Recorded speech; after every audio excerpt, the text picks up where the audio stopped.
పిత పుత్ర పవిత్రాత్మ నామమున ఆమేన్. ఈరోజు జనవరి 25వ తారీఖు. మార్కు సువార్త 16వ అధ్యాయము 15వ వచనము నుండి 18వ వచనం వరకు. మరియు ఆయన వారితో ఇట్లనెను, మీరు ప్రపంచమందంతట తిరిగి సకల జాతి జనులకు సువార్తను బోధింపుడు. విశ్వసించి జ్ఞానస్నానము పొందువాడు రక్షింపబడును, విశ్వసింపని వానికి దండన విధింపబడును.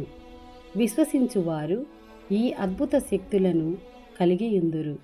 నా నామమున దయ్యములను వెళ్ళగొట్టెదరు, అన్య భాషలను మాట్లాడెదరు, పాములను ఎత్తిపట్టుకొందురు. ప్రాణాపాయకరమైనది ఏది త్రాగినను వారికి హాని కలగదు. రోగులపై తమ హస్తముల నుంచిన వారు ఆరోగ్యవంతులు అగుదురు. ఇది ప్రభుని వాక్కు. సర్వేశ్వరునికి వందనములు.